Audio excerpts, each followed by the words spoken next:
Welcome to Wealth Well Done. Together, we'll cover a wide range of important topics surrounding money and the impact it has on our lives. From the sophisticated and highly valuable planning techniques of the ultra-wealthy to the commonly underutilized biblical teachings. Together, we'll work to improve our relationship with money and our effectiveness in stewarding it well. Here's your host, Eric Scoville. Welcome to the 71st episode of the Wealth Well Done podcast, where we lean into the tactical, practical, and spiritual ways to help you do your wealth well done. But today we are focused far from wealth, and we are leaning into that practical side of life and how do we do that better. We are obviously in a different setting here today with a whole host of female powerhouse guests, and so excited for this conversation here. Last week we were on with Dr. Hukin and talking about a different way to view health. And so Dr. Ryan was on and explained to us some different pillars that he uses for how to look at health compared to what the traditional medical industry does here in the Western Hemisphere. And we are going to continue on that line of thinking, but expand beyond just health here today. So with us here, we have Kristen from Freespoke. And then in the room here, we have my lovely wife, Brianna. We have Emily and Alicia here. And so we're going to have a conversation talking about what Kristen is doing inside Freespoke, Kristen and her colleagues there, and then really elaborating into some of the other big topics. As I gave Alicia the topic list, she goes, "Oh, just a couple of softballs." Like, yeah, we're not going after targeting any type of Goliath here at all today.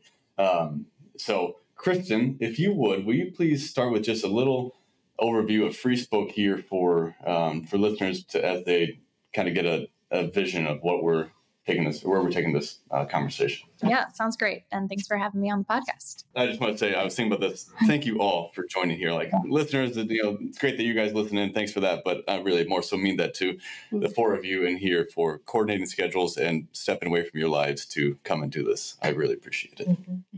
It's a great group to bring together. We really drive power when you drive kind of doers all in the same room. So I appreciate that as well. Freespoke is a full search engine competitor to Google. So for listeners, you can go to freespoke.com. You can check it out on your desktop. You can download the app and you can use it instead of using Google. And we do three things distinctly different than how Google operates. First, we always show you both sides. So you're going to see left and right on every topic. We label content left, right, and middle. And our interface ensures you're always going to see a couple perspectives side by side, so you never get stuck in one side. We fully protect your privacy. It's baked into the structure of the company that we work to not know anything about you, so we respect your privacy. And the third pillar came a little later in the development of the company, but we don't show pornography. So we always show you both sides with privacy and without the pornography. Awesome. And so when you say both sides, you're not just talking about political articles. Yeah. At this phase of the company, the most obvious is going to be the political labeling that you always, like one side isn't getting buried, you get both sides. As we're developing, we're really enhancing your view into the mainstream coverage versus those smaller publishers. So that will be another two sides of the coin you'll always be able to see. We started showing American-made products in addition to the main big box products. So throughout Freespoke, you should start to just feel an easy way to get that full perspective. What we heard from moms is, there's some moms. We did focus groups throughout the United States, and we heard people say, I just don't trust. I have more access to information, and I feel less informed. And we said, well, when you actually do find the truth, what have you done? And we were told, well, I read something from the right and read something from the left. And when I see there's overlap, I believe that's something I can trust, that's the truth. Mm-hmm. And so we started out there and we said, we know how hard it is to try to find something from the left and the right and read both and find that overlap. So we're going to make it really easy for you to do that. Yeah. Will you give actually, before we do that, I want to say one thing here too. I know we have a predominantly male listener audience, and I think that myself certainly included, it's very easy for us to get focused on what we are doing, and I have full trust that my wife is handling the house, she's handling the kids, she's handling really every aspect of our lives. And I just leave that to her, and I kind of stay out of it. And I also provide a fair amount of resistance to anything that you're trying to do initially too. So it started with organic foods, and then when she wanted to start eating organic, well, I had the resistance of it's inconvenient and it's expensive, so I don't want to do that. And over time, I have certainly realized just how important that is, and just more and more things have layered onto that when I am willing to support my wife there, she is brilliant with the decisions that she's made for our family and the foresight she's had. So for husbands here, A, I would love for you to ask your wives to listen to this, but B, I want you to kind of have an open mind to the discussions we're having here, because I think there's so much power in the topics, and you have a role inside your family to either support or bring these things up, but definitely you can also squash. And I want to challenge husbands not to squash the things that their wives intuitively have, because we all know that women have that incredible sense that men typically lack. So with that, Kristen, can you talk a little bit about like where you guys are at in the journey, Freespoke, from how long you've been at it, and how viable of a solution is this? This isn't just a beta test anymore. Yeah, so we started building it 5 years ago in 2019, constructing the team of engineers that were going to build this full competitor. We did a soft launch in 2022, poked our head out, just kind of got that user feedback. And now we're doing our full launch. We're a fully viable option. There will be some times when you switch to Google. There are a few areas for all competitors in this space, maps and locations is a challenge. So we have some offering, but oftentimes you might switch on that one. But I always encourage people to go ahead, make something like Freespoke your default. And then when you have to go to Google for things, that's fine. But you start to take back some control. You start to have that ability to think for yourself a little bit more. And you start to unknit that digital profile that Google can really build about you, because Google is everywhere you go, not only in Google or Gmail or the Google products, but because they provide the advertising, they're on all of the websites you go to. They're tracking what you're doing there and feeding that into your profile. So I use Freespoke as my full default search engine. So it's definitely doable. But even if you switch on a few things while we continue to build, we're like a 90% full search engine where you're not going to have to switch off of us. I also just wanted to note that our user base is really male heavy. And I don't know if that's just because oftentimes a male demographic is seeking and trying out new technology offerings. So for your audience, we really do. We have a heavy, much larger percentage of males who use Freespoke. Okay. All right. But your target, the information that you're thinking about, you think that you're going after moms in particular. Well, why is that? We're just starting to reach out. Yeah. So I kind of stopped. So we started building 5 years ago, full search engine, and we have about 1 million monthly active users that make about 6 million visits a month. So that's where we are in the journey as we continue to build. And we're really seeing there's two strains of problems we're solving. One is a market that's saying, hey, my point of view really is hard to find in Google. That can be a right-leaning point of view. That can be a holistic medicine point of view. It kind of just depends. It could be during COVID and you're just trying to find another perspective. So it's solving for that pain point of just being able to access that other perspective when you're skeptical and you're not sure you're getting the full story. And that's a general audience. And then we're starting to reach out to moms to say, hey, like, we did research. We know that moms are concerned about protecting their children's innocence online. In a public school system, the age of 8 is oftentimes when a child first gets handed a tablet, and the Google is often a Chromebook. And so access to the World Wide Web through through Google is very accessible. And moms are saying, I'm not sure what to do, but I'm nervous and I want to protect my children's innocence online. Okay. I think you just hit a bunch of monster ones for us to go after. Let's just kind of take those down in order. Let's go after COVID a little bit. And I'm going to start this toward Emily here with her medical background. As you and the patients that you've uncovered, you can talk a little bit about your practice and who comes to you.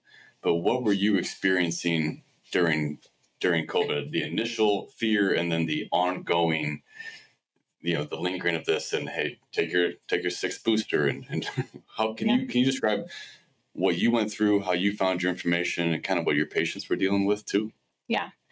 So I would say when I got into the holistic space in general, a theme that I saw emerge very quickly that I feel like the Lord just kind of guarded my heart and mind towards was truly that moms were entering into this space out of fear because they saw the potential for what was coming through, whether that be vaccines or maybe their kid had a medical problem and there was no one to give them a solution for that problem, or the answers were medication or different things. And so really it was rooted in fear. And so I thought that was an interesting thing, right? It's kind of the idea that we're running after health in general and quality of life, but we're still operating in a very similar place as they were on the other side of the conversation. And so I feel like entering into COVID, unfortunately, it amplified the fear in so many moms' minds. And I primarily see the clients that I have are primarily children, with moms as a secondary group of people that I tend to work with. And some of it is just, you obviously work with moms when you're working with children. But what I saw was just an amplification of that fear. And then because now we were proving that what we thought was going to happen all along, all of a sudden was happening, right? And the lockdowns were happening, and the freedom of choice and the freedom of speech and the freedom of information, and so many conflicting things were coming out. And who do I believe? Years ago, I had heard a practitioner say that he had been around for years, and someone had asked him a question at a conference: what is the new tech? What is the new thing? What is the new information? What is the new? And he said, I'm not going to tell you what is new. I'm going to tell you what has endured. Mm-hmm. And so I found that the moms who stayed the most stable during COVID was really the moms who were grounded in some form of truth that had endured for longer than just the fear of like what social media was saying and technology was saying and that type of stuff. So I feel like coming out of it, what I have seen is that the moms who were able to take a step back, right? Obviously, there is real concern with the medical approach. And I'm just now seeing, unfortunately, some of these now 4-year-olds that were kind of birthed during this process or post-vaccine, and just the stress that moms were under during that. And you're seeing a lot of, it feels like an increase of neurological imbalances and can fear, and right, mom's adrenals were shot, and so now kids are coming in just with a lot less resilience that they were maybe pre-COVID, whether that was due to vaccines or due to stress and fear and all of that type of stuff. I do feel like you're seeing more and more neurological imbalances within children. And then you see these moms that are just so like, I don't know how to chew and spit the information. And so it's just becoming overwhelmed. I feel like a lot of the clients I work with during COVID, as well as even it's continued, there was definitely a shift during that. Was we research, but we don't know how to research. And so we kind of trust these people who have a lot of Instagram followers. And so it's not uncommon for clients to come and say, well, so-and-so said this is bad and this is bad. And these are the big topics that everyone's talking about. And it's terrible, it's terrible, it's terrible, and it's like, and then we start doing things and trusting people that, still have really no background for being able to, like, they don't have any proof that actually works, if that makes sense. Oh, yeah. And so we're just there. It felt like a spiral. So I feel like there's like two camps that came out of this. There's a camp that feels more fearful, more convinced than ever to lock their children down, lock, their medical, like they came out with like swords blazing, but not really the discernment to know how to process some of that information or where to go and how to trust it. And again, the idea of like chewing the information patiently and slowly and then spitting out what didn't apply to them. They kind of were just consuming everything from one side. Or you had the moms that I feel like where these moms are, and the moms I so love working with are the moms that kind of came out of this with, information is great, but wisdom is knowing how to apply the information. And so those moms came out with not really a fear of necessarily a fear of the government, but an empowerment on how to protect their children, not necessarily a fear of medicine, but knowing time and place and when and how to protect the resilience of their children. And just this idea of being able to take that information, know where to get the information, and just the wisdom of even like printing things off. You know, I think during COVID, everyone was like freaking out, but information online changes so frequently. And I love, Kristen, how you have the side-by-side, because I think that's so important because, you know, the longer I'm in this, just any space, it doesn't matter what topic or category we're talking about, the more you see science proves one point and then science proves totally the opposite point, right? And so statistics can be skewed, and knowing how to read a research paper, right? Like that.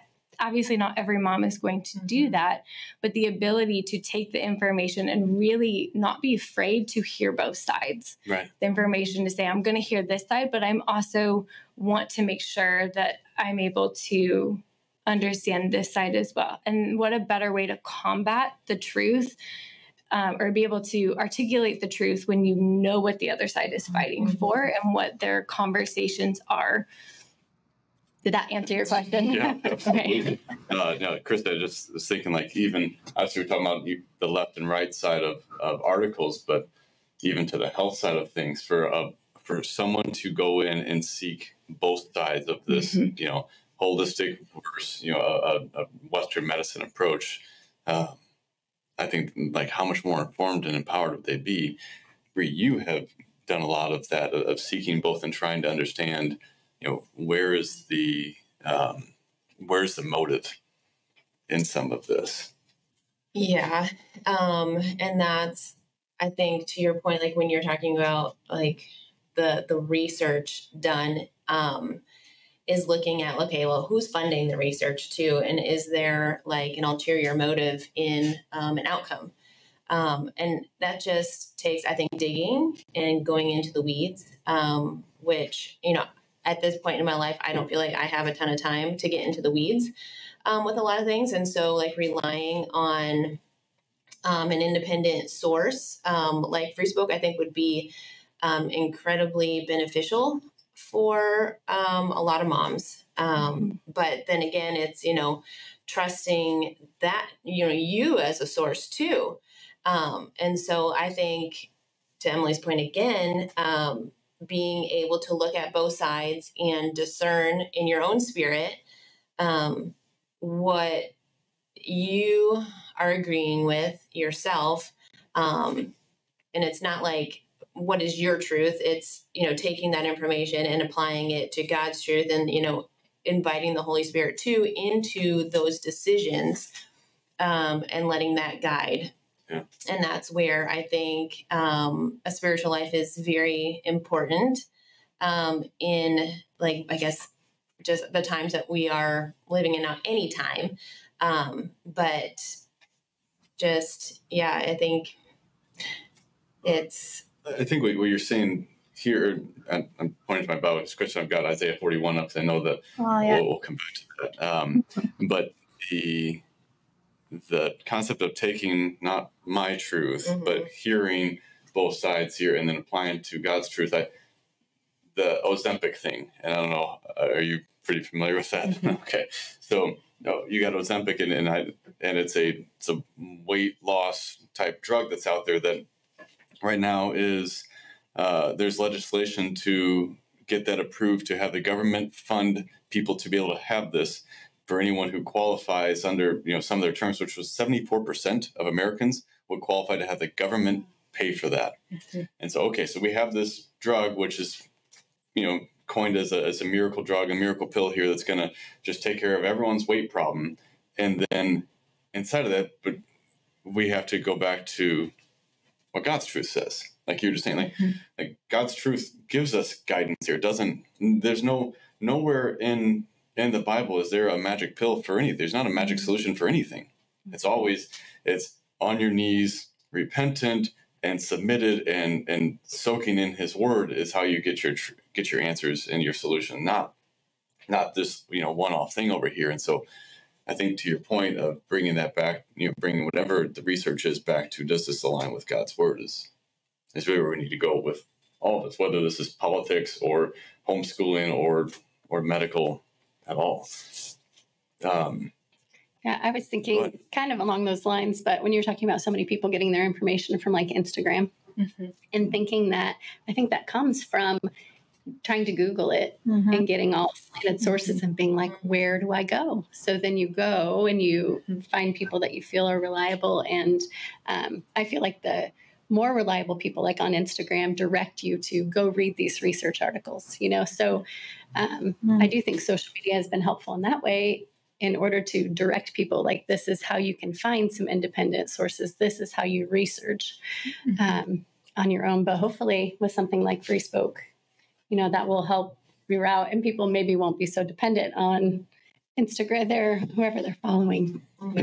So yeah, because the information is overwhelming. Yes, and there's just too much. Like you can't get through it all, and so it's overwhelming, and you don't even know where to start. So those influencers help you feel like you trust somebody. So you're like, they're starting here, so you can kind of start there. So it's a guide. I in addition to Isaiah 41, this is just really making me think. I listened to the Bible Project just on Genesis 1 the other day, and they were talking about how and I just listened to it quickly. So I'd encourage other people to go see what you take from it. But man was made in God's image, and then the animals and the space after that. And what they were saying is that we as man were created to tame and subdue the earth so we could make it reliable and ordered so that humanity can flourish.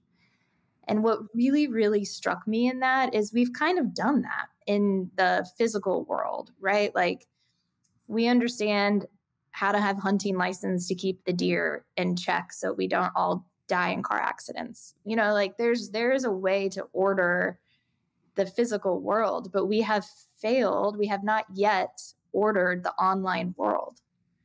And there's a great book that I also haven't fully read this yet, but it got recommended to me, Neurological Warfare.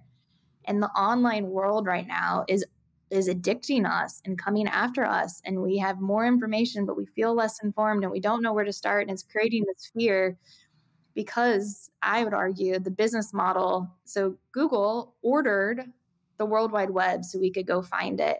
And in the original white paper that the founders of Google wrote, Sergey Brin and Larry Page, they said this information engine cannot be monetized through advertising because it creates a conflict of interest. And so that I can share that as well if you want to put it in the show notes of if they acknowledge that there's a problem there. So they innovated deeply on organizing the web, but they did not innovate on that business model. So the technology isn't bad. The business model is bad. And the business model is using your brain, using your data, using your eyeballs and your incentive to click on things to produce quarterly profit quarter after quarter. So I can spiral deep in all of this, but it just really, has sat with me I've sat with that ever since that, okay, it's on us. It is on us, made in God's image, to bring order and subdue that online world so it can advance our human flourishing. Whereas right now it's oftentimes not. And then Freespoke is not capturing that data. It's not monetizing that. It is allowing it as the business model fixed there with order there. And so you just have you have the option to step into that order if you want, or you can stay up, just like you have the option to use a hunting license or not. Ultimately, you do need people to want to pay $30 or $60, probably max a year for your search engine. So therefore, your data is never part of the product. You, as a consumer, are the product that we're serving, right? And hopefully people have watched The Social Dilemma. And have you watched it? Yeah. Like, how did that change the way that you and your family handled any type of social media, realizing that you are the product? Yeah. This free thing that you have for you is only free to you to make you the product. Right. Yeah. So my son Abe is 20. He's a junior in college now, and he did his senior thesis on social media. And he's never been a big user of social media, but we watched The Social Dilemma. He read the book The Shallows. I don't know if you've ever heard of that book, but again, just talking about what technology and especially social media is doing to our brains and our inability to engage in community and in conversation. So I feel like as a mom, I see obviously the user part of it, like being used for that, but also just what it's doing to teenagers' abilities to have a conversation and engage in their community and not feel alone. Like, what does it really feel like to be in community, not just communicate through technology? And so, I think there are a lot of problems that come with technology. But Kristen, I love what you said. Like, that feels hopeful. That created in God's image, we could bring order to this, that we could find the true benefits and be able to utilize those while ordering it and using it, like being the master of it, not letting it master us. Exactly. So. I was listening to the Tucker Carlson interview. I don't know if you guys have seen this one yet. He has a brother and sister on, and the brother is a former pharmaceutical lobbyist, and the sister was a Stanford medical school grad, and not just a grad. She was top of her class. Interesting. An EMT surgeon. Yeah, she was. And so they go into, I'm only partway through it so far, and they go into a number of these issues. About us being the free technology is not just because our weather app is just really friendly and wants to give out good weather, or the media apps. They people, Chris and you guys have spent so much money building this up, and there aren't just a bunch of really kind people out there doing that for free. There is a motive behind that. But then they covered so much of the, going back into looking at the data. Who we touched on this a little bit before. Who's supplying the research, and what money? Follow the money. What money is behind the research here, and how does that work? And I would absolutely encourage people to go back and to watch that video, even if you don't like Tucker Carlson, or for whatever reason, if you don't like his laugh or something. But the insight that these people are sharing, who were so entrenched in that industry and have seen it, they're saying, well, why is it that all of the focus is on people getting sick and staying sick, and getting them onto a lifelong need of medicine, rather than something that we don't get paid for, like eating good holistic food? And there's all of the if your mind's not open to it, you won't see it, and you can go about your life, stooped in your own pile of ignorance, or you can get out and explore. It's the same thing, and we're going to talk a little bit more about this on the next one here, Kristen. But inside politics, we can, as a right-leaning person, I can stay in my own echo chamber and I can't possibly understand why anyone would ever have voted for Joe Biden. I can't. But I haven't gone out and sought everyone else's perspective. I can understand why people wouldn't vote for Trump for the way he treats women and all these other things. I can understand his line and all these other things. I can understand why someone wouldn't vote for Trump, but I cannot understand why someone would have voted for Biden. And I will always stay in that ignorance if I don't go out and seek someone else's opinion. And I think what's so important to note at this point in the conversation is this great American experiment that we are living and benefiting from today was 100% built off debate. Our founding fathers debated and debated and debated, but they debated based off watching the philosophers that came before them.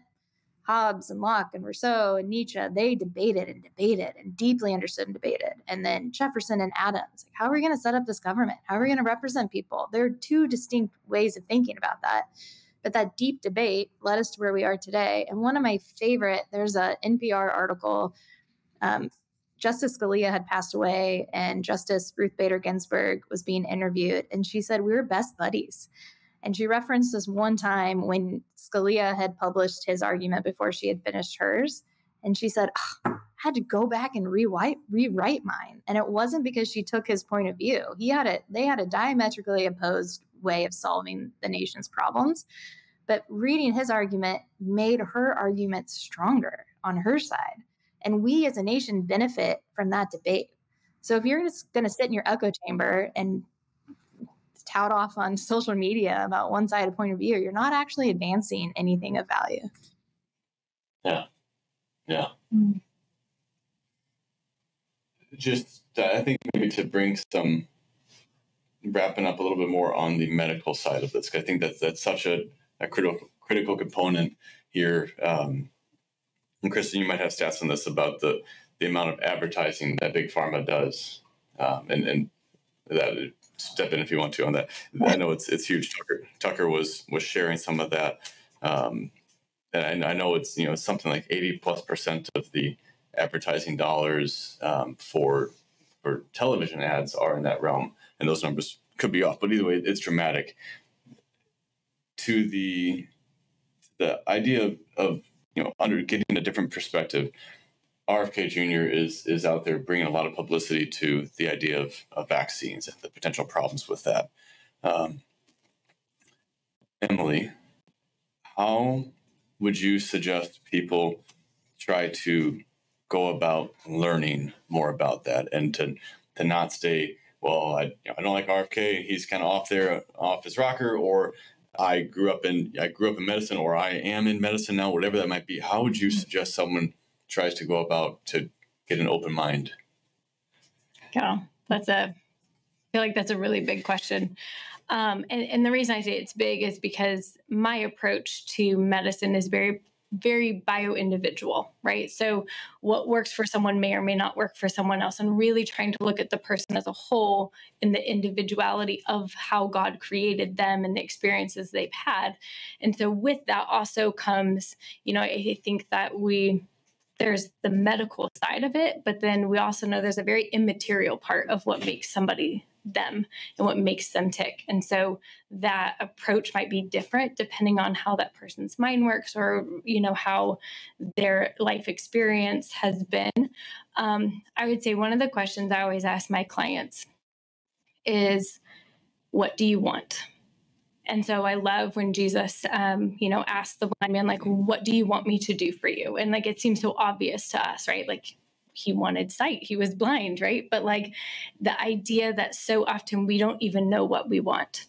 And so I think for my clients who are believers, I really encourage them to sit with Jesus and be like, what do you want? At the end of the day, what do you actually want to come out of this, right? Because sometimes when we dive into information, if we're not confident in what we're looking for or what we're trying to get out of it, then we can be swayed and tossed a little more, and that fear starts to come back up, right? And during COVID, I thought it was interesting. There was some studies I had come across that actually talked about how fear is in the amygdala of the brain, right? So the back part of the brain, but all your critical thinking is in the front of the brain. And so a lot of times when you're walking in a place of fear, you don't get full oxygen and blood to the front of your brain to have that critical thinking.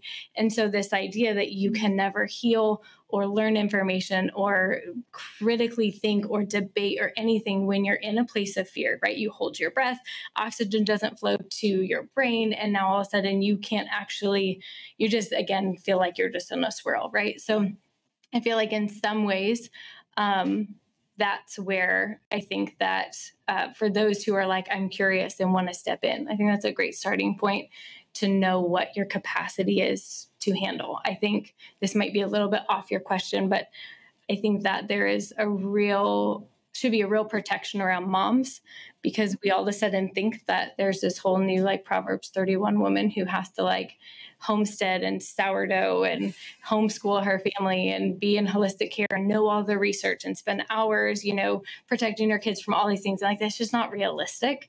And so being able to know, what capacity do I have? Am I more of a book reader versus a researcher versus and I think there's a group of really amazing Christian women, I think, in this space who have really great, hey, start with these websites, right? So if you have a child and you're worried about vaccines, here's where you want to go. If you're just trying to understand, nutrition, here's, so it's not a great answer. And there's lots of links I could give you for show notes that would be great jumping points for people. Yeah, let's do it. We'll have those in there. Because I feel like that can, again, it just feels overwhelming depending on the person. So thank you. Kristen, is any of that information being suppressed on Google search engines, Google, Bing? I was thinking about it too, with something Brianna had said that I wanted to come back to. So search engines operate at the base level off recency and relevancy. So that engine is able to see your search query, and not, most of the time, a recent and relevant result is going to hit the answer you're looking for. But oftentimes that's a mainstream source that gets a lot of views, that gets pushed to the top, and a smaller, less mainstream source just has a hard time surfacing and getting views and getting that attention. So we've asked this team here, and I would encourage anybody else to send us those sites that you're saying, these are great. This is a great source. People may not know it as much, and we can make sure in that recency and relevancy calculation that those smaller publishers get seen as well. And then what Brianna said earlier is just hard to trust people. So what we've done is we've worked with 3 established groups out there, I guess, nonprofit. I think they're pretty much nonprofits. So All Sides is one, Ad Fonts is one, and Media Bias Fact Check is a third. And all 3 of those organizations, they label at the publisher level. So New York Times is left and Fox News is right. And so we use those labels just across all the publishers to make sure you can see that right and left side by side. And then with these sites that you're referring to on health, we're making sure you can see that smaller publisher next to the larger publisher side by side. So when you are searching for a health topic, you can just see, okay, what's Big Pharma's perspective? How are they selling this? How do they talk about it? Okay, what's the other perspective? Like, why should I have raw milk? Why do some states make it impossible to find? And why do some states I can pick it up in my parking lot nearby? But why? What is, where you want to dig in, you can dig in and understand below the surface what the topics of debate are. Yeah, no, that's great. Timothy? Okay. I think as our eyes continue to get open, as we see it, and I completely agree. You can't go swallow this whole elephant. It's just, it's daunting. Bree, you've been doing this research now for 15 years, and you keep coming up on more stuff. You've been doing this, a lot of this for 9 years before we had our first child. And so you were better equipped to handle some of the pushback. And there was a lot of it. My stepdad's a pharmacist. My mom's a nurse practitioner. They are fantastic people who want to help out.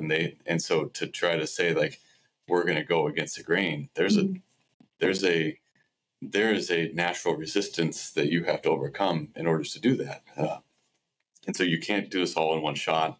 But I think little by little, and asking the Holy Spirit, where do you want me to go next? Where do I need guidance here is critical. Not to hear, if you hear RFK Jr. speak, that doesn't mean you quick go off the deep end over here, take in both sides. But to that topic, understand how much of NIH's, research is funded by, who is it funded by? I won't even need to say it. I dare you to go find out, the Harvard medical studies or else, who is sponsored those studies, and then let that help inform your opinion. When I think Emily brought up a really good point that I didn't know, like if you're living in a state of fear, your critical thinking is really not operating or functioning well, like as you said, lack of oxygen to your brain. And so like if you can identify like, okay, am I operating out of fear in this space? And try to remove that piece, which is so hard, right? Like fear can just overtake. But especially if you have like a good spiritual foundation to, sit back into some scripture and just trust in God and let peace direct those big decisions, I think is crucial.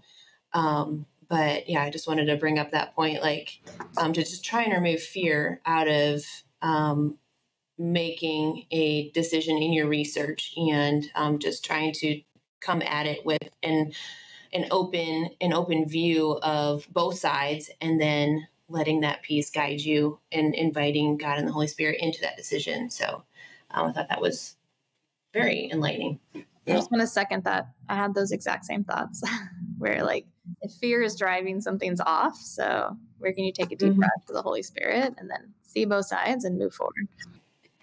Just the four of you, thank you so much. Thank you for being willing to stick your neck out there. Thank you for being willing to come and join and share with the listeners here of some of your insight and wisdom. So it's freespoke.com. I'd encourage you guys to go out there, give it a try, test it out a little bit, see if you like it. And if so, take this step and make that your default search engine, and see what, give that a month's try and see how different your internet experience becomes a month from now. So I'd encourage you to do that. Thank you all for joining. And yeah, in closing with this, kind of what you were just saying, Bree, let the peace of your heart, guide you.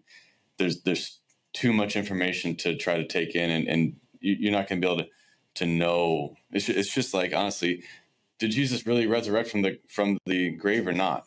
We don't have an instant replay we can go back to and check that, where there's not going to be a fact check that we can go to here to prove that to ourselves. And so, Jesus says, how much better is it for those who believed?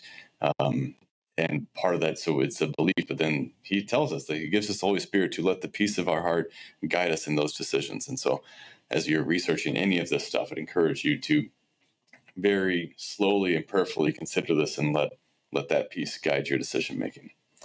With that, thanks for listening. We'll be back next week. Thank you again for listening to Wealth Well Done. Be sure to subscribe to the show on your favorite podcast player, and together we'll continue to improve our relationship with money and our effectiveness in stewarding it well.